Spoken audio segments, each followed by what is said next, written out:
अस्सलाम वालेकुम 10th class. बेटा उम्मीद है आप सब घर में खैरियत से होंगे। 10th फिजिक्स ऑनलाइन लेक्चर जो हमारे चल रहे हैं बेटा, इसमें हमने चैप्टर नंबर 18 डिसाइड किया है, एटॉमिक एंड न्यूक्लियर फिजिक्स।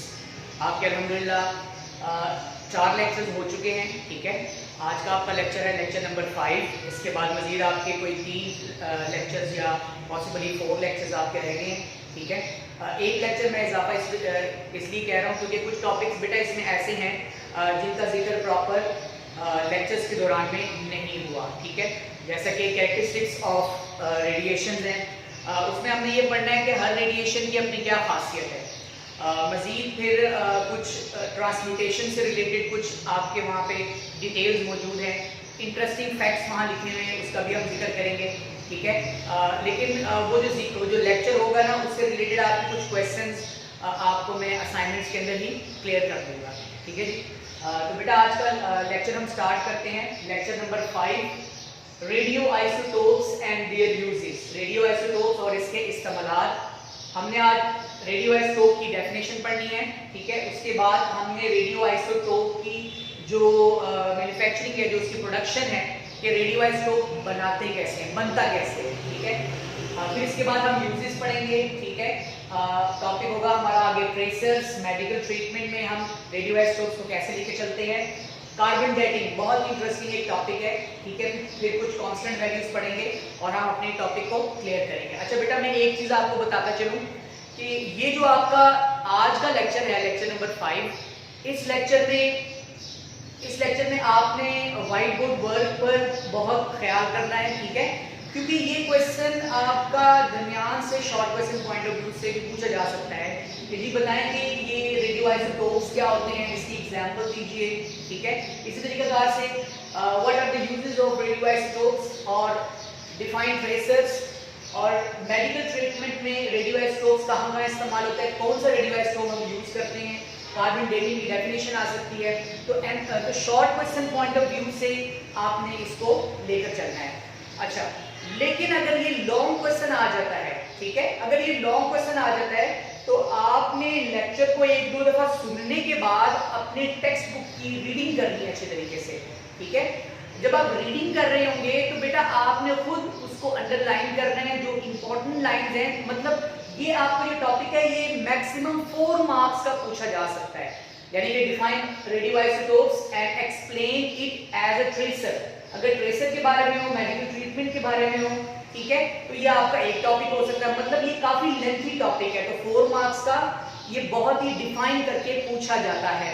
लेकिन आपने क्या करना है, आपने रीडिंग अच्छे तरीके से करनी है ताकि दरमियान में जो यूजेस लिखे हुए हैं, जैसे कि मैंने यहाँ पे कुछ हाईलाइट कर दिए, radio isotope iodine 131, similarly phosphorus 32, इसका एग्रीकल्चर में भी यूज आ जाता है और आगे भी इसका जिक्र आएगा।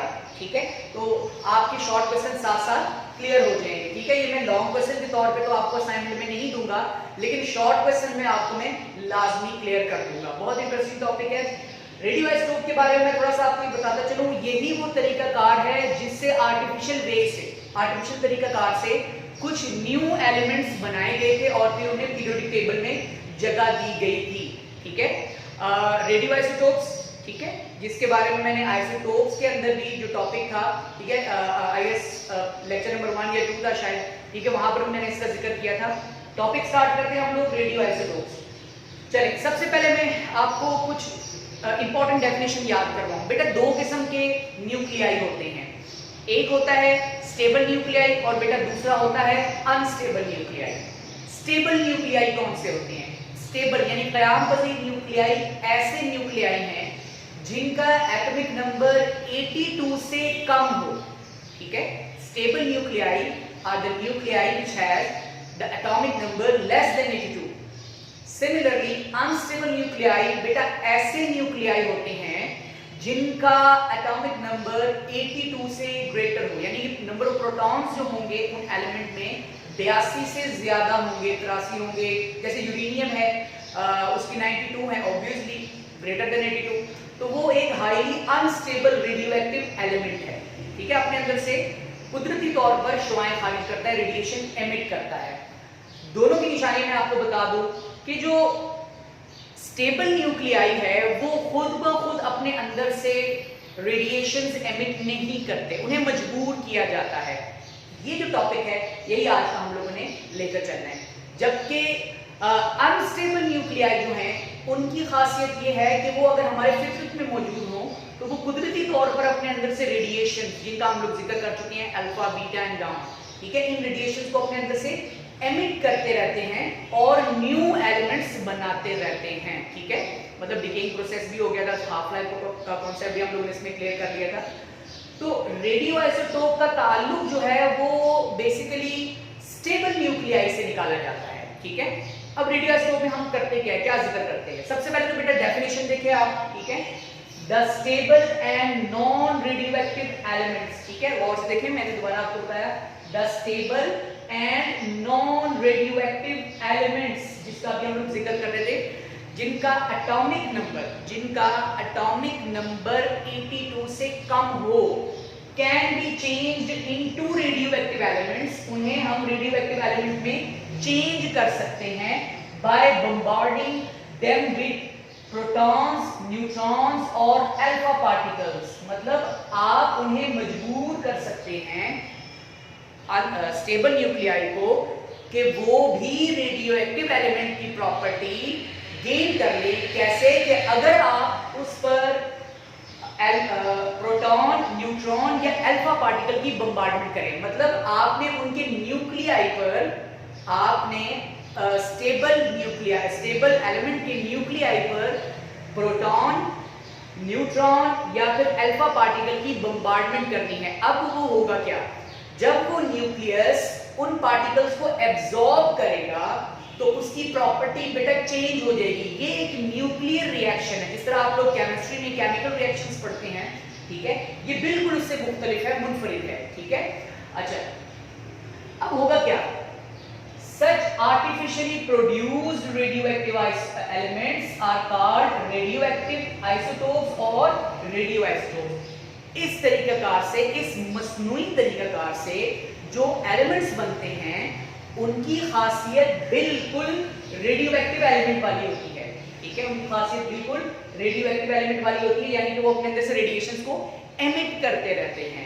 अच्छा, इसके बाद देखिए, अब आप सोचेंगे सर हम ऐसा करते क्यों हैं? देखिए, जब एलिमेंट्स डिस्कवर हो रहे थे तो वहां पे यही वो तरीकाकार इख्तियार किया गया था कि न्यू एलिमेंट्स बनाए जाएं और उन्हें प्रॉपर अपनी प्रॉपर्टीज के लिहाज से, फीचर्स के लिहाज से, ठीक है, हम पीरियोडिक टेबल के अंदर प्रॉपर एक उनकी प्लेसिंग कर सकें, ठीक है, उनकी क्लासिफिकेशन कर सकें।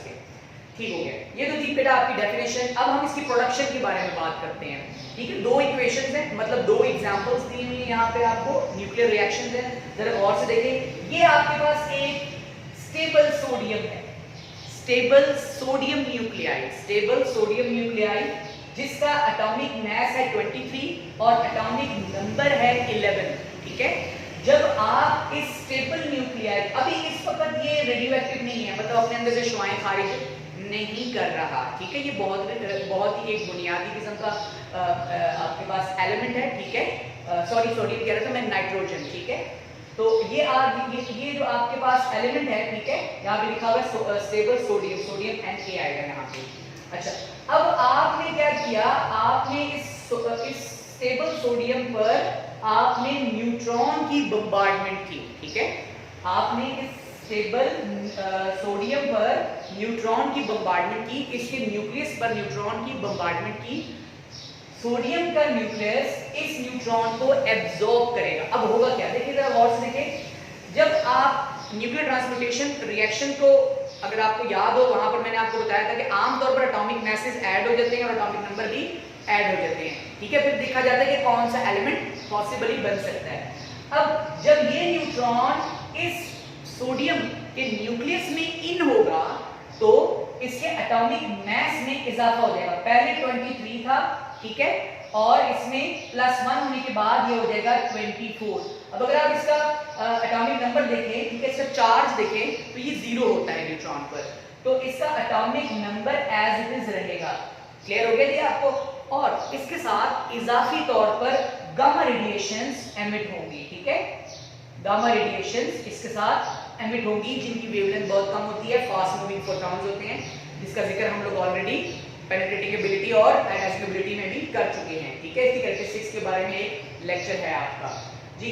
अब हम नेक्स्ट उसके ऊपर आ जाते हैं, bombardment of alpha on stable aluminium.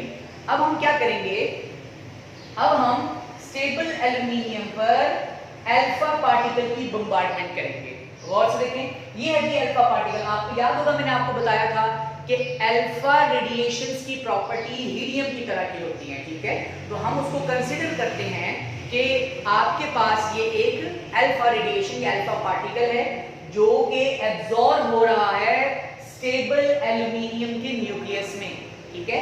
Stable aluminium जो इस वक्त रेडियोएक्टिव नहीं है, जब ये इस अल्फा को अपने न्यूक्लियस में एब्जॉर्ब करेगा तो क्या बनेगा, देखिए अब एब्जॉर्प्शन के बाद एल्यूमिनियम इस अल्फा रेडिएशन को जब एब्जॉर्ब करेगा तो करीब करीब कौन सा इजीली एलिमेंट बन सकता है, जरा गौर से देखिए। अब बेटा बन जाएगा यहाँ पर फास्फोरस। अब ये कैसे बनेगा, और साथ में एक न्यूट्रॉन पार्टिकल एमिट भी होगा, खारिज भी होगा। जरा गौर से देखें, ये है एटॉमिक मास 27, इसका एटॉमिक मास है 4। तो बेटा जब हम इसको ऐड करते हैं तो ये बन जाता है आपके पास 31, ठीक है। तो ऐसा कोई एलिमेंट नहीं बनता, इस वजह से हम करीब एक एलिमेंट की बात करते हैं, फास्फोरस 30, जबकि यही वो जो डिफरेंस आ रहा है एक पार्टिकल का, एक न्यूट्रॉन का, वही न्यूट्रॉन लिबरेट होगा, खारिज होगा, ठीक है। और जब आप इसके एटॉमिक नंबर का जिक्र करें, ये है बेटा 2 और ये 13, 2 + 13, इसका एटॉमिक नंबर बन जाएगा 15। तो एल्यूमिनियम, स्टेबल एल्यूमिनियम जब अपने अंदर अल्फा रेडिएशन को, अल्फा पार्टिकल को अपने न्यूक्लियस में एब्जॉर्ब करता है तो बेटा याद रहे कि वो एक फास्फोरस न्यूक्लियाई बनाता है जिसका एटॉमिक मास है 30 और एटॉमिक नंबर है 15। साथ में एक न्यूट्रॉन का खारिज भी होना होता है यहाँ पे। तो ये था बेटा कि आपकी प्रोडक्शन और डेफिनेशन के बारे में जिक्र। अब हम इसके यूजेस की बात करते हैं, ठीक है। बहुत आसान है, कोई मुश्किल नहीं है, ठीक है। आपने जब इसको लेक्चर को 2 या 3 दफा सुन लेना है और उसके बाद बुक की रीडिंग करनी है, ठीक है। अच्छा, अब ये होता ही है कि जब आप वीडियो ले रहे हो, जब आप वीडियो गौर से सुन रहे हो, आप प्रॉपर हैंड फ्री लगाएं, ठीक है। आप प्रॉपर सिस्टम ऑन करें, क्योंकि ये नॉइज रिडक्शन वगैरह भी होती है, लेकिन आप प्रॉपर अपने इंस्ट्रूमेंट्स को यूज करें, अपने डिवाइसेस को यूज करें। तो आपने जितना हिस्सा पढ़ लिया होगा आप साथ ही उसकी रीडिंग भी कर लें, ठीक है। आप वीडियो को पॉज करें और फिर उसकी रीडिंग करें अपनी टेक्स्ट बुक में से। फिर देखें कि कोई चीज अगर आपको प्रॉब्लम है तो अपनी डायरी में वो तमाम क्वेश्चंस कि सर ये कैसा था, वो कैसा था। तो जब हम थ्योरी स्टार्ट करेंगे, आपकी हर ट्यूसडे को थ्योरी होती है फिजिक्स की, ठीक है। तो वहां पर मैं ऑनलाइन लेक्चर के अंदर डायरेक्ट आपको आपके तमाम क्वेश्चंस क्लियर कर दूंगा। यूजेस की बात करते हैं। अब ये जो आर्टिफिशियल वे में जो रेडियोएक्टिव आइसोटोप्स बने हैं जिनकी प्रॉपर्टी, अब ये वो रेडियोएक्टिव आइसोटोप्स है, ये है जी सोडियम रेडियोएक्टिव आइसोटोप्स और ये है फास्फोरस रेडियोएक्टिव आइसोटोप्स, ठीक है। सोडियम रेडियोएक्टिव आइसोटोप्स और फास्फोरस रेडियोएक्टिव आइसोटोप, इनकी प्रॉपर्टी एक नॉर्मल रेडियोएक्टिव एलिमेंट जैसी होती है, अपने अंदर से शुआएं खारिज करते हैं। इनके बहुत ज्यादा इस्तेमालात हैं, ठीक है, बहुत ज्यादा फायदे हैं इनके जी। हम तो कहाँ यूज करते हैं बेटा इसको, एज अ मेडिसिन में, ठीक है। मेडिसिन फील्ड में हम इसको यूज करते हैं, इंडस्ट्रियल फील्ड में, ठीक है। सिमिलरली एग्रीकल्चरल फील्ड में भी हम इसको यूज करते हैं, एज अ ट्रेसर भी यूज करते हैं, मेडिकल ट्रीटमेंट के तौर पर भी, और कार्बन डेटिंग में भी इसका जिक्र आता है जी। स्टार्ट करते हैं। मेडिसिन में आमतौर पर हम आयोडीन 131 थायराइड ग्लैंड, हमारे जिस्म के अंदर डिफरेंट ग्लैंड्स होते हैं, ठीक है। हमारे ग्लैंड सिस्टम है, thyroid gland, pituitary gland, pancreas और मुख्तलिफ किस्म के जो आपके ग्लैंड है, ठीक है, गोनेड्स वगैरह। तो ये तमाम कॉन्सेप्ट जो है उसके अंदर खास तौर पर एक ग्लैंड, थायराइड ग्लैंड के फंक्शन, मतलब उसके लिए आयोडीन का होना बहुत जरूरी है स्पेसिफिक मिकदार में, ठीक है। इसकी कमी की वजह से जो आपकी डिजीज है वो आपको हो सकती है। तो जिस्म के अंदर थायराइड ग्लैंड की प्रॉपर फंक्शनिंग को ट्रेस करने के लिए आयोडीन 131 रेडियोएक्टिव आइसोटोप्स यूज किया जाता है कि वो उसको कितना एब्जॉर्ब करता है वो ग्लैंड और उसकी सेहत पर क्या असर पड़ता है। जी, इसी प्रकार से इंडस्ट्री में हम रेडियोएक्टिव आइसोटोप, चूंकि इनकी वेवलेंथ बहुत बारीक होती है, ठीक है, फास्ट मूविंग फोटॉन्स होते हैं, ठीक है, बहुत ज्यादा सराहित करने की, पेनिट्रेट करने की एबिलिटी रखती है, इस वजह से हम इसे मुख्तलिफ किस्म के मशीनरी के मूविंग पार्ट्स में लीकेज या फिर उनके कुछ टूट फूट, मतलब अगर उसमें उसकी हरकत की वजह से उसमें कुछ तोड़ आ गया है या उसके कुछ क्रैक्स पैदा हो चुके हैं, तो हम उसे लोकेट करने के लिए, ताकि हमें पता चले और फिर हम उसके लिए प्रॉपर कुछ अरेंजमेंट कर सके। इसके साथ साथ अंडरग्राउंड पाइप्स में अगर कोई किसी किस्म की लीकेज है, तो उस लीकेज को डिटेक्ट करने के लिए, लोकेट करने के लिए भी हम रेडियो एक्टिव आइसोटोप्स यूज करते हैं। जी, एग्रीकल्चर फील्ड में फास्फोरस 32 का रोल बहुत इंपॉर्टेंट है। इसके अलावा नाइट्रोजन का रोल भी बहुत इंपॉर्टेंट है, बहुत इंटरेस्टिंग है वो भी, ठीक है। फास्फोरस 32 ये एक ऐसा एलिमेंट है, रेडियोएक्टिव एलिमेंट है, जो कि प्लांट की ग्रोथ के लिए बहुत इंपॉर्टेंट रोल, बहुत ही की रोल अदा करता है, ठीक है। तो एग्रीकल्चर फील्ड में फास्फोरस 32 प्लांट की ग्रोथ को कैलकुलेट करने के लिए, डिटेक्ट करने के लिए, या सीड जर्मिनेशन के लिए, ठीक है, जो बीज होता है जब जमीन में जाता है तो उसके अपने प्लोम्यूल एंड रेडिकल्स क्रिएट होते हैं और रूट सिस्टम, शूट सिस्टम बनता है वो, ठीक है, आप लोग सारा कुछ ये बायोलॉजी में भी पढ़ चुके हैं। तो हमने उस प्लांट की या उस सीड की प्रॉपर जर्मिनेशन, हेल्थ और उसकी जो ग्रोथ है वो चेक करने के लिए बेटा हमने फास्फोरस 32 यूज करना होता है। It is a radioactive isotopes, okay, ठीक है, यहाँ पर 32 और यहाँ पर 30, तो ये नियरली इक्वल आपके एक दूसरे के आइसोटोप्स बनते हैं। अच्छा, इसके बाद हम बात करते हैं एज ए ट्रेसर्स। ये ट्रेसर्स क्या होते हैं? ट्रेसर्स होते हैं ट्रेस करने वाला, ठीक है। क्या मतलब इसका? देखिए, ट्रेस करने का मतलब ये हो गया कि किसी फंक्शन को चेक करना, मतलब एक ट्रबल शूटिंग हो रही है, एक काम हो रहा है, तो एक ऐसा सिस्टम हो जो कि उनके तमाम ड्यूटीज, जो हर एक अपना एक फ्लो है, उस फ्लो को चेक करना कि आया कि वो फ्लो ठीक है या नहीं है। फॉर एग्जांपल, हमारे जिस्म के अंदर मेटाबॉलिज्म रिएक्शंस होते हैं, ठीक है, एनाबॉलिज्म एंड कैटाबॉलिज्म, ये रिएक्शंस होते हैं जिसमें हमारी डाइजेशन का जिक्र आता है, ठीक है, फैट्स का जिक्र आता है। तो हमारे जिस्म के अंदर जो मेटाबॉलिज्म रिएक्शंस हैं, केमिकल रिएक्शंस हैं, उन्हें प्रॉपर चेक करना कि आया कि जो इंटरनल वाइटल ऑर्गन्स हैं वो एक्यूरेटली काम कर रहे हैं कि नहीं कर रहे। इस मकसद के लिए, ना सिर्फ इस मकसद के लिए, बल्कि हम इसे इंडस्ट्री में भी और एग्रीकल्चर में भी, अब ये जो मैंने आपको दो जिक्र किए हैं, ये बेसिकली एज ए ट्रेसर दिए, ये तीनों, ठीक है, एज ए ट्रेसर कि चेक करने वाला ऐसा केमिकल कंपाउंड। अब उसने चेक क्या करना है कि कोई फंक्शन प्रॉपर हो रहा है या नहीं हो रहा। जी, रेडियोएक्टिव ट्रेसेस की बात करते हैं। सबसे पहले डेफिनेशन देखिए आप, radioactive traces are chemical compounds containing some quantity of radioisotopes. ऐसे केमिकल कंपाउंड है बेटा जिसके अंदर कुछ रेडियोआइसोटोप्स की मिकदार होती है। It can be used to explore the metabolism of chemical reactions inside the human body, animals और प्लांट्स, ठीक है। किसी भी इंसान के जिस्म में, जानवरों के जिस्म में या पौधों के जिस्म के अंदर होने वाले मुख्तलिफ रिएक्शंस या किसी भी मशीनरी के अंदर होने वाले डिफरेंट प्रोसेसेस को चेक करने के लिए हम जो chemical compound, radioactive chemical compound use करते हैं बेटा, उन्हें हम कहते हैं ट्रेसर्स। जी, मेडिकल ट्रीटमेंट में कोबार 60 का रोल बहुत इंपॉर्टेंट है, ठीक है। मेलिनन पार्ट यानी कि ट्यूमरस सेल्स, ट्यूमरस एरिया, इसे डिटेक्ट करने के लिए और इसे प्रॉपर्ली कट करने के लिए, खत्म करने के लिए कोबार 60 का यूज किया जाता है फॉर द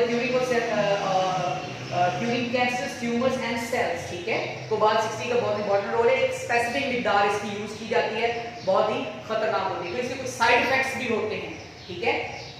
इन चार साइड इफेक्ट्स का जिक्र हम लोग इस चैप्टर के बिल्कुल लास्ट टॉपिक है हैजर्ड्स, वहां पर मैं इसका जिक्र करूंगा दोबारा।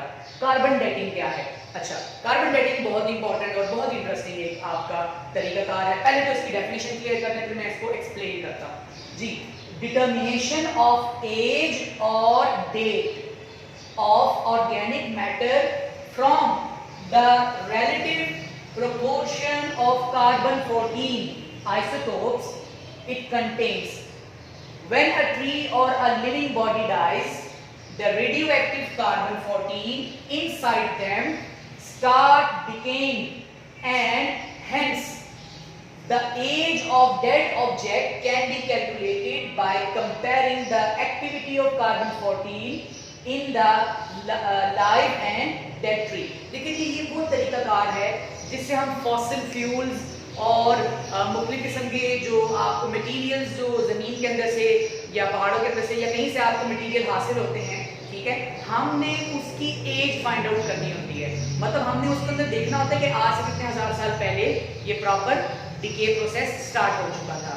तो हमने क्या उसमें नोट करना था, चूंकि यहाँ पर ऑर्गेनिक मैटर का जिक्र किया गया है, तो ऑर्गेनिक मैटर में कार्बन 12 एंड कार्बन 14 बहुत इंपॉर्टेंट रोल अदा करता है।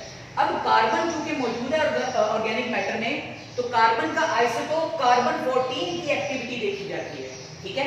अगर वो एक्टिविटी फॉर एग्जांपल आपको एक स्पेसिफिक मिला है और वो आपको एक्टिविटी जो आपको मिलती है स्पेसिफिक मिकदार से, फर्ज किया कि वो एक्टिविटी है 1/8, ठीक है, ये एक्टिविटी आपको 1/8 उस मटेरियल से मिल चुका है। अब आपको पता है कि 1/8 होने में कितनी हाफ लाइफ गुजर चुकी है। देखिए 1/2 में 1 हाफ लाइफ, 1/4 में होने तक 2 हाफ लाइफ, 1/8 में 3 हाफ लाइफ, तो 3 हाफ लाइफ आ गई हैं। तो 3 को आप मल्टीप्लाई करेंगे कार्बन 14 के हाफ लाइफ के साथ, मल्टीप्लाई बाय 5730 इयर्स, तो वो जो आपके पास आंसर आएगा बेटा वो उसकी प्रॉपर एज होगी। तो जब कोई भी पौधा, इंसान, जानवर या कोई भी मटेरियल ऑर्गेनिक मटेरियल मर जाता है तो उसके जिस्म के अंदर कार्बन 14 की एक्टिविटी डिके होना शुरू हो जाती है और वो with the passage of time it will show the specific proportion, ठीक है। अब वो जो स्पेसिफिक प्रोपोर्शन होगी उस प्रोपोर्शन से हमें हाफ लाइफ की मतलब कितनी आपकी हाफ लाइफ गुजर चुकी है हमें वो नंबर मिलेगा, वो फिगर मिलेगा, ठीक है। इसी को हम लोग न्यूमेरिकल्स में भी लेके चलेंगे, ठीक है। डेफिनेशन आप गौर से देखें, तो इस प्रोसेस को हम कहते हैं कार्बन डेटिंग, ठीक है। अच्छा, कार्बन डेटिंग से रिलेटेड आपके और भी बहुत इंटरेस्टिंग फैक्ट्स आते हैं, ठीक है। आप प्रॉपर इसको सर्च भी कीजिएगा, देखिएगा, ठीक है। जो मैंने आपको अभी डिटेल बताई है कि लिविंग ऑर्गेनिज्म के अंदर चूंकि हम लोग एक ऑर्गेनिक मटेरियल है, कार्बन हमारा एक बहुत अहम जुज़्व है, ठीक है।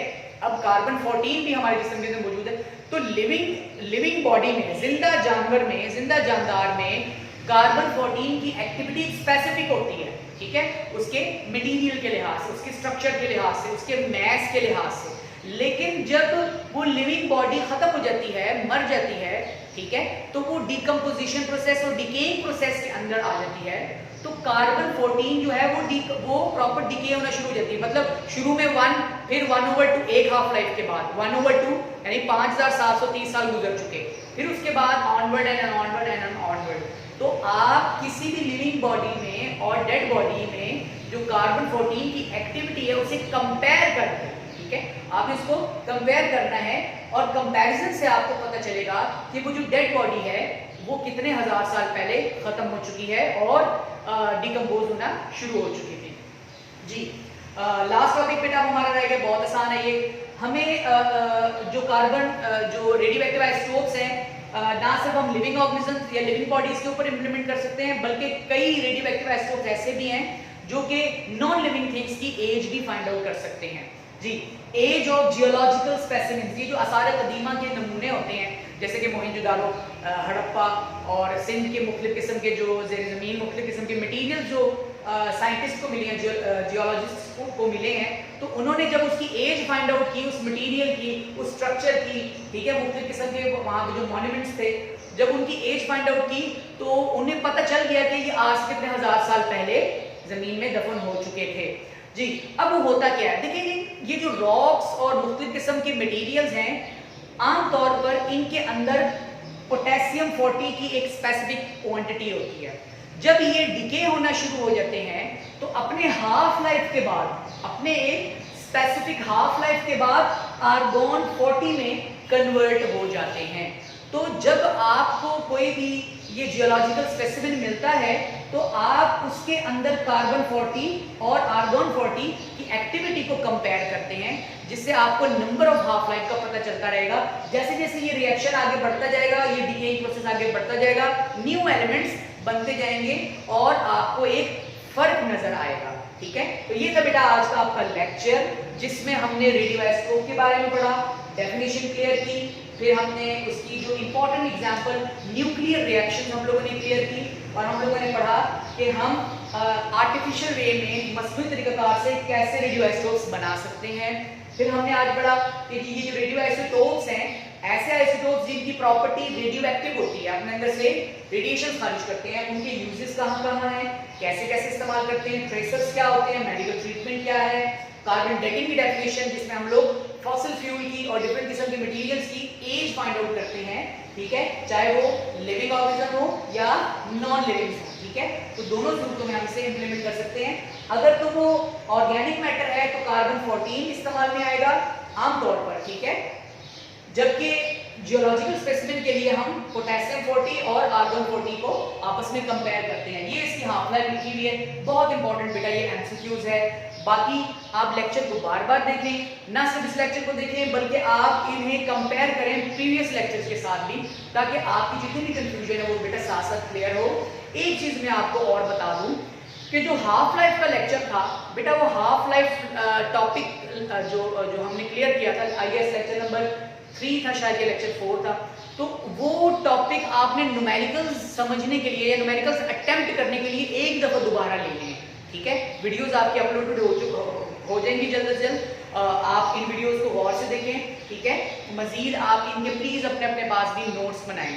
जिन स्टूडेंट्स ने जो स्टूडेंट्स वीडियोस देख रहे हैं लेकिन असाइनमेंट्स कलेक्ट नहीं की, बेटा ऐसा ना करें, आप असाइनमेंट्स फौरन अपने अपने स्कूल से कलेक्ट करें, ठीक है। और ये वीडियो आपके लिए काफी कारआमद होंगी कि उन असाइनमेंट्स को सॉल्व करने के लिए। 10 जून से आपके प्रॉपरली पेपर भी स्टार्ट होने लगे हैं, ठीक है, जिसमें आपका 2 चैप्टर्स दे दिए, चैप्टर 11 और चैप्टर 16। तो आपके एमसीक्यूज पॉइंट ऑफ व्यू से वो असेसमेंट होगी। तो जब हम नेक्स्ट असेसमेंट की तरफ जाएंगे तो यही वीडियोस और इसके साथ एक और लेक्चर जो है, एक और चैप्टर जो है, वो भी काफी आपके लिए हेल्पफुल होगा। Thank you very much.